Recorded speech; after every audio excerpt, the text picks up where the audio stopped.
ఇంకొకటి పర్సన్ ఉన్నారు శ్రీదేవి అక్క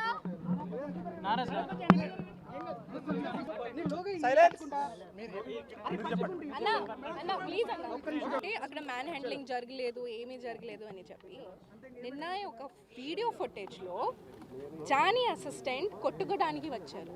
they came to beat who general secretary ఏడుకొండల శ్రీను నాగేష్ అందరికీ బీట్ చేయడానికి వచ్చారు. అది మ్యాన్ హ్యాండ్లింగ్ కాదా?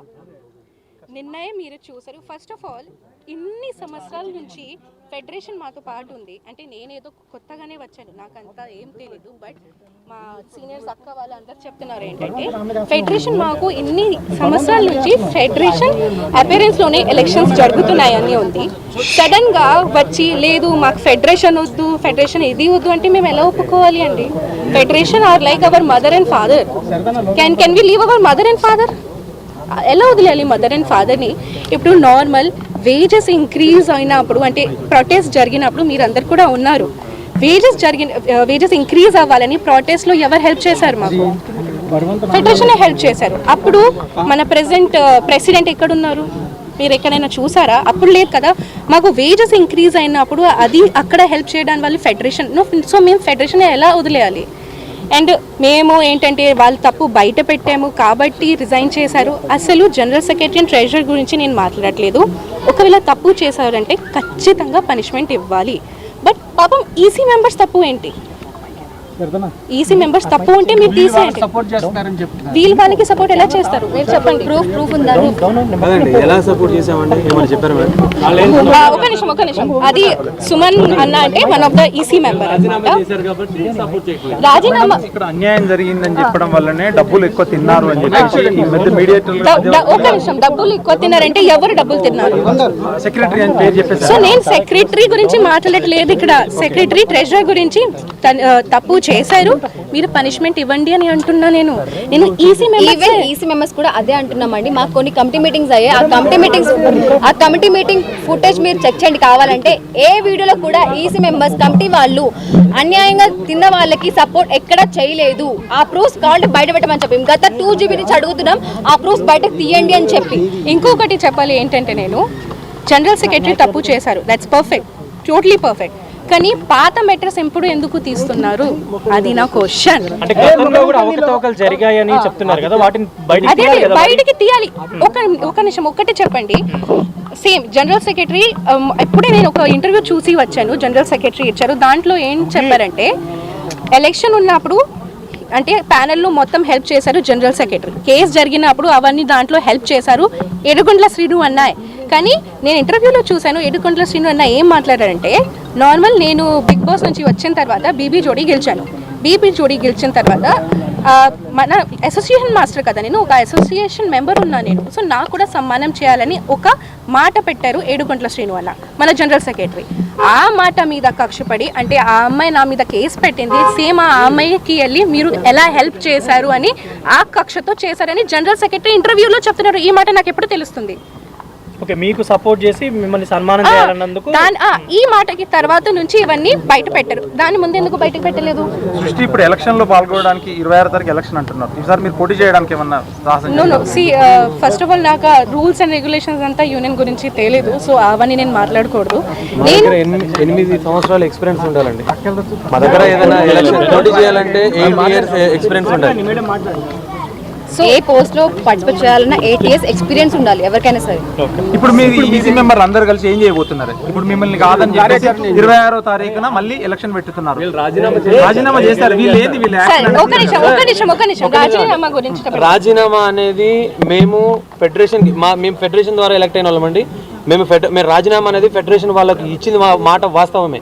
కానీ అది ఎలా వీళ్ళందరినీ ఒక తాటిపై కూర్చోబెట్టి మా అసోసియేషన్ భవిష్యత్తు కరెక్ట్గా ఉండాలి, డాన్సర్ల భవిష్యత్తు కరెక్ట్గా ఉండాలని ఒక ఉద్దేశంతో మేము మాట్లాడడం జరిగింది తప్ప మేము రాజీనామా అనే ప్రస్తావన ఎక్కడ తీయలేదు. ఒకటి వాళ్ళు కూర్చోబెట్టిన తర్వాత లెటర్లు ఎలా వచ్చాయో తెలియదు. అదేవిధంగా మా లెటర్ బయటకు వచ్చి ఉంటే కొన్ని దగ్గర 13-14 లెటర్లు వచ్చాయి. కావాలంటే మీరు ఫెడరేషన్ ఎంక్వైరీ చేసుకోవచ్చు. అన్ని లెటర్లు ఎప్పుడూ మా ఈసీ మెంబర్లకి ఎవరికి పంపించలేదు. ఏదైనా డిసిషన్ అవినీతి ఎక్కువ జరిగింది అంటారు. మరి అది మీరు ఎంతవరకు ఎప్పుడైనా గుర్తించలేదు సార్? అది అనేది ఏదైనా మా అసోసియేషన్ సంబంధించినదండి. అది ఒకవేళ జరిగి ఉంటే మా ఈసీ మెంబర్లకు చెప్పి ఇప్పుడు అవినీతి జరిగిందని చెప్తున్నారు కదా, అదే మా ఈసీ మెంబర్లకు చెప్పుంటే మేమే యాక్షన్ తీసుకునే వాళ్ళం, మాకు ఎందుకు చెప్పలేదు మరి? సింపుల్ క్వశ్చన్ కదా. అండ్ ఫస్ట్ ఆఫ్ ఆల్ ఇంకొకటి, ఫెడరేషన్ కి వెళ్ళి రాజీనామా ఇచ్చారంటే దాంట్లో తప్పు ఏంటి నాకు అర్థం కావడం లేదు. ఒక్కసారి ఒక కంప్లైంట్ ఇక్కడ యూనియన్ లో తీసుకోవట్లేదు, యాక్సెప్ట్ చేయట్లేదు అంటే మేము ఎక్కడికి వెళ్తాము? మాకు ఒకవేళ ఈసీ మెంబర్స్కి ప్రాబ్లం ప్రెసిడెంట్తో ఉంటే, జనరల్ సెక్రటరీతో ఉంటే, ట్రెజరర్తో ఉంటే వాళ్ళు ఎలా ఇవ్వాలి complaint? President, general secretary and ట్రెజరర్కి వాళ్ళు ఫెడరేషన్కే వెళ్తారు కదా. ఫెడరేషన్లో వెళ్ళి రాజీనామా ఇచ్చారు, ఫెడరేషన్ ఒప్పుకోలేదు, బికాస్ దట్స్ నాట్ కరెక్ట్ కదా. సో మీరు ఎవరు? నేను యాక్సెప్ట్ చేశాను, యాక్సెప్ట్ చేయలేదు అది చెప్పిన వాళ్ళు మీరు ఎవరు అసలు? షష్ఠి వర్మ ఇక్కడికి ఎందుకు వచ్చింది యాక్చువల్లీ? అంటే మీకు మీటింగ్ జరుగుతున్నట్టు తెలిసి వచ్చారా, లేదంటే మీరు మాట్లాడడానికి వచ్చారా ఇక్కడికి? ఫస్ట్ ఆఫ్ ఆల్ అన్యాయం, అరే నేను కేసు పెట్టాను, నేను అన్యాయం, నాతో పాటు అన్యాయం జరిగింది కాబట్టి I'm fighting for that, I'm fighting for them also. ఇప్పుడు ఈ రోజు నేను రాలేదు, మీరు అడగొచ్చు, ఎవరిదైనా అడగొచ్చు.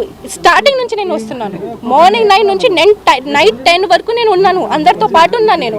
ఎందుకంటే మాకు అసోసియేషన్ సంబంధించింది వాట్సాప్ గ్రూప్ ఉంటుందండి, దాంట్లో ప్రెసిడెంట్ గారు సంబంధించి తనే మాత్రమే అడ్మిన్ ఉంటుంది. యూనియన్ లో ఏం జరుగుద్దో మేడం గారు దాంట్లో అప్డేట్ పెడతారు. ఆ అప్డేట్ విషయం, ఎందుకంటే మాస్టర్ దీంట్లో మెంబరు, నేను మెంబర్ని, తిను మెంబరు, సో మా మెంబర్స్ అందరికీ కంపల్సరీ తెలుస్తుంది. ప్రెసిడెంట్ గారు ఏం పెట్టినా వాట్సాప్ గ్రూప్ లో తెలుస్తుంది, మేడం గారు అడ్మిన్ ఉంటారు. సో సిచ్యువేషన్ సార్, మా అసోసియేషన్ భవిష్యత్తు ముఖ్యమండి. సార్ ఏం చేయబోతామని అంటే మేము ఇది చెప్పలేమండి. ఎవరు రాజీనామాలు వాళ్ళు అలాగే ఉంచేసారు, మీరు 2 వర్గాలుగా చీలిపోయే అవకాశం ఉందా? సార్ వర్గాలు అనేది మేము ఎప్పుడు చీలిపోమండి. అసోసియేషన్ భవిష్యత్తు 100%. ఇది ఇప్పుడు కూడా రెడీ, బట్ మా ప్రెసిడెంట్ గారు రెడీ లేరు సార్. జరిగిన జనరల్ బాడీ ఎప్పుడైతే మేము గత నెలలో జరిగిన 14వ తారీఖులో మేము కలిసి పనిచేస్తాం అని మేము చెప్పడం మేమే జరిగింది. కావాలంటే వీడియో ఫుటేజ్ ఉంది, కావాలంటే మేడం గారిని అడిగితే వీడియో ఫుటేజ్ ఇస్తారు. మేము కలిసి పనిచేస్తామని చెప్పాము, కానీ వాళ్ళే యాక్సెప్ట్ చేయట్లేదు. ఫస్ట్ ఆఫ్ ఆల్ అది నిన్నటి వరకు యాక్సెప్ట్ చేద్దామని వాళ్ళు వెయిట్ చేశారని చెప్తున్నారు. నిన్నటి వరకు యాక్సెప్ట్ చేయడానికి మేము రెడీగా ఉన్నాము, ఇప్పుడు మేము లేదు లేదు ఎప్పుడు యాక్సెప్ట్ చేయడానికి రెడీగా ఉన్నానని ఎప్పుడు చెప్పలేదు. ఇప్పుడు ఫైనల్ గా నేను నిన్న కూడా ఎందుకు వచ్చానండి, నిన్న కూడా ఎందుకు వచ్చాను? సపోర్ట్ చేయడానికి నేను వచ్చాను. ఇప్పుడు కూడా బికాస్ చెప్పండి, ఫైనల్ గా చెప్పండి, మీరు ఈ కమిటీతో కలిసి పనిచేయడానికి సిద్ధంగా ఉన్నారు? సిద్ధంగా ఉన్నాను. ఆబ్వియస్లీ వాళ్ళు తప్పు, అరే మీరు తప్పు నాకు చూపిస్తే ఓకే, తప్పు చేశారంటే నేను పని చేయను. ఏం తప్పు చేశారు నాకు చూపించండి, ఏం తప్పు చేశారు. ఎందుకంటే ఇప్పుడు మీరే చూసారు నిన్న, మాకు ఫెడరేషన్ వద్దు, మాకు ఫెడరేషన్ వద్దు, అంత హార్ష్, అంత రూడ్ గా బిహేవియర్ చేయడానికి అవసరం ఏంటి? నేను 4-5 years అదే తట్టుకున్నా, అదే లోపల పెట్టను. ఇప్పుడు మాట్లాడుతున్నాను కాబట్టి ఇంత అవుతుంది. అండ్ మెయిన్లీ ఏంటంటే నాకు కక్ష ఉంది కాబట్టి నేను అందరికీ చెప్పిస్తున్నాను, అవన్నీ ఏం కాదు. ఇప్పుడు నిన్న కొన్ని వీడియోస్ చూసినప్పుడు మీతో పక్కన శేఖర్ మాస్టర్ కూడా ఉన్నారు, ఆయన ఒపీనియన్ ఏంటి? ఇప్పుడు ఆయన ఒపీనియన్ మీరు నిన్న చూసారు కదా, మాస్టర్ కూడా అదే అంటున్నారు, అరే మాకు మీరు ఎలక్షన్ పెట్టండి, అన్నీ పెట్టండి, మాకు ఏం ప్రాబ్లం లేదు, కానీ మాకు ఫెడరేషన్ తో పార్ట్ పని చేయాలని ఉంది. Because federation is like our mom and dad. ఇన్ని సంవత్సరాల నుంచి ఫెడరేషన్ అపియరెన్స్ లోనే ఎలక్షన్స్ జరుగుతున్నాయి కాబట్టి అలాగే జరగాలి. ఫెడరేషన్ సహమతితో జరగాలంటే నేను అదే రిక్వెస్ట్ చేస్తున్నాను. నేను ఫెడరేషన్ కి కూడా అదే రిక్వెస్ట్ చేస్తున్నాను. మా అందరికీ మీతో పార్టీ వర్క్ చేయాలని ఉంది. మీరు ఎలా అనుకుంటే అలాగే మనం చేద్దానికి రెడీగానే ఉంటాం.